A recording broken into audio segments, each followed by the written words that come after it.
Vote আসে, poster পড়ে, মিছিল হয়, হাজারো প্রতিশ্রুতি দেওয়া হয়, আর আমরা ঠিক একইভাবে যেমন ছিলাম তেমনই থেকে যাই।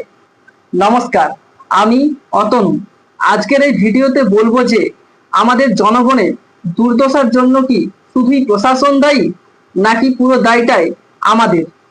প্রতিবার ভোট হয় আর আমরা আশায় বুক বাঁধি, এইবার হয়তো পরিবর্তন আসবে। রাস্তায় আলো জ্বলবে, শিক্ষা পরিকাঠামোর উন্নতি হবে, স্বাস্থ্য পরিষেবার উন্নতি হবে, স্কুলে নতুন শিক্ষক নিয়োগ হবে, চাকরিতে নতুন নতুন নিয়োগ হবে। কিন্তু বাস্তবে কি তা হয়? ভোট শেষে সব শব্দ থেমে যায়, প্রতিশ্রুতি হাওয়ায় মিলিয়ে যায়, আর পোস্টার সে তো রাস্তায় পড়ে থাকে।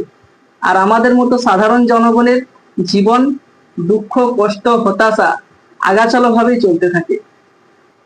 কিন্তু প্রশ্ন হচ্ছে, প্রশাসনকে দোষ দিয়ে কি আমরা নিজেদের হাত ধুয়ে ফেলি? আমরাও তো সে একই ভুল করি। যে মানুষটা উন্নয়নের স্বার্থে বিগত বছরগুলোতে কোনো কাজই করেনি, তাকে আমরা আবারও ভোট দিই, আবারও ভোটে জেতাই। একবারও ভাবি না এই ভোটটা আমাদের ভবিষ্যৎ বদলানোর একটা সুযোগ ছিল।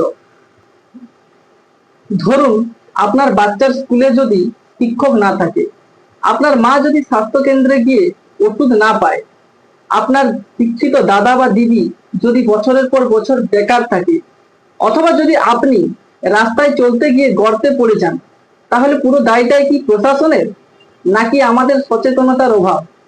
পরিবর্তন আকাশ থেকে নামবে না, পরিবর্তন আমরাই আনতে পারি যদি প্রশ্ন করি, যদি জানতে চাই এবং বুঝে শুনে ভোট দিই।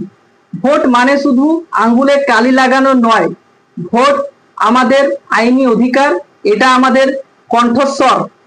সর্বশেষে বলি, এই ভিডিওটা কোন রকম রাজনৈতিক দল বা পার্টিকে উদ্দেশ্য করে বানানো হয়নি।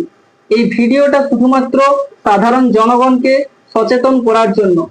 আর হ্যাঁ, এরপর থেকে ভোট দিন, কিন্তু শাসক দলের চোখ রাঙানিতে নয়, চোখে চোখ রেখে।